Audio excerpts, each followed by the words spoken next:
دوستان سلام، امیدوارم که خوب باشید. بریم بهتون یاد بدم یه شراب موز خوش طعم و خوشمزه و ارزون قیمت درست کنید و خیلی سالمه. همچنین در طول سال شما میتونید اینو درست کنید. گیرایی خوبی داره، طعم خوبی داره و یه تجربه خیلی قشنگه واسهتون.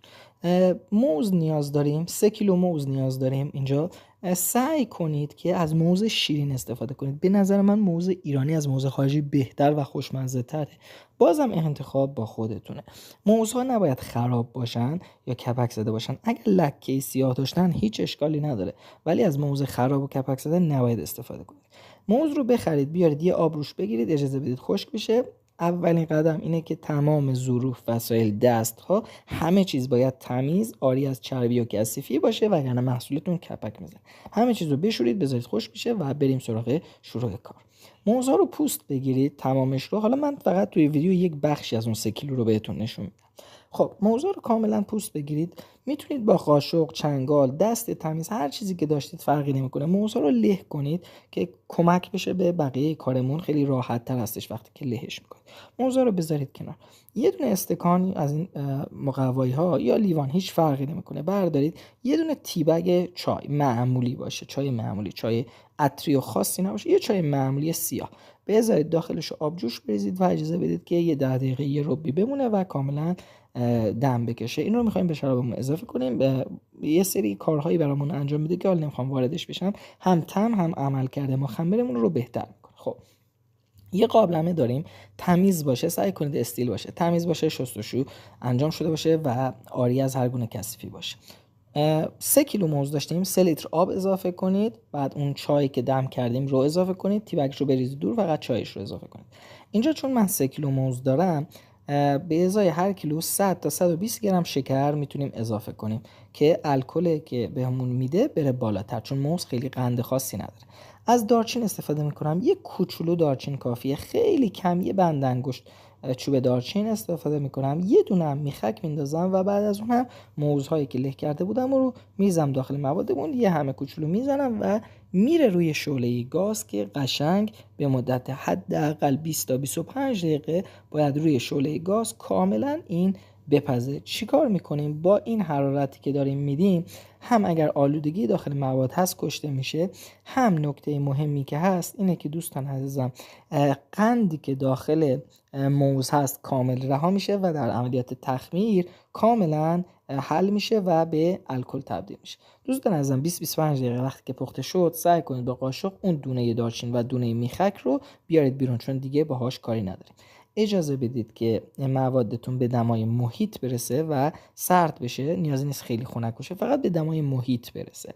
وقتی به دمای محیط رسید، دبه تمیز و ضد عفونی که میخوایم داخل شراب درست کنیم رو میگذاریم و باید اون موادمون رو بهش اضافه کنیم.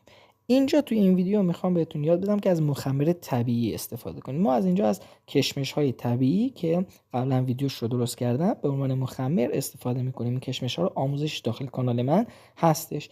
این کشمش ها میشه، من اینجا از تقریبا یه ماشت پر از این کشمش های طبیعی استفاده کردم برای مخمر. دیگه مخمر نان یا شراب نمیزنم که طعم بدی داشته باشه و این خیلی طعم خوبی به این شرابمون میده. خب یه مشتم کشمش طبیعی ریختم و بعد از اون موادی که به دمای محیط رسیده رو میریزم داخلش، یه کوچولو هم میزنم و دیگه کارمون تقریبا وقتی مواد رو ریختید یه همه کوچولو بزنید و دیگه نیازی به هم زدن این مواد نداره. در دبتون رو با قفل هوا ببندید، قفل هوا کیپ باشه، هوا نکشه. خیلی این مسئله مهم هستش وگرنه شرابتون کپک میزنه. همه چیز باید آب بندی به صورت کامل باشه.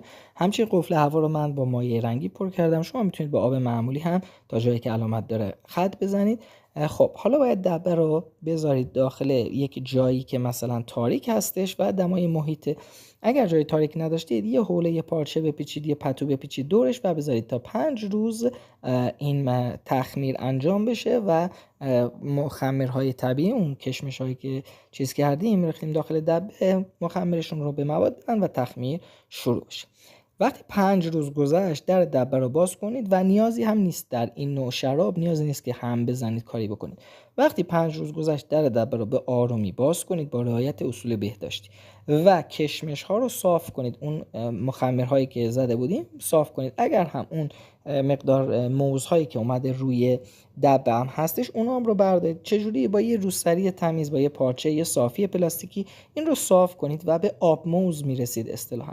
مجددا وقتی صاف کردید در دبه رو ببندید، قفل هوا رو نصب کنید و 30 تا 35 روز بذارید دوباره زیر همون پتو یا اون پارچه و بذارید تخمیر بشه. متاسفانه من اینجا دوربینم خاموش بوده و نتونستم از اون قسمت بگیرم.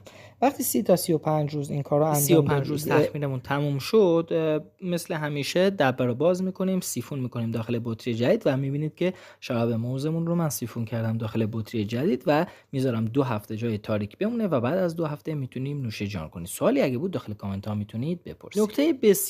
نکته بسیار مهم اینه که دوستان این شرابی موزی که میبینید رو من طبیعی درست کردم، هیچ گونه مخمری استفاده نشده، ولی یک کوچولو کدر هستش یا مات هستش. من این به این شکل بیشتر میپسندم. شما اگر دوست داشتید که اشکی باشه، کاملا زلال و خیلی خوش رنگ باشه، داخل کانال من آموزش زلال کردن همه شراب ها رو من گذاشتم. هیچ فرقی هم نمیکنه، نیازی هم به وسایل خاصی نیست، به زلال کننده اینا نیست، آموزشش راحته. برید داخل کانال من زلال کردن شراب رو ببینید، فرقی نمیکنه. میتونید کاملا این رو به شکل اشکی و زلال در بیارید. دوستان عزیزم کار خیلی سختی نیست. سوالی بود داخل کامنت ها میتونید بپرسید، خیلی زود بهتون جواب میدم.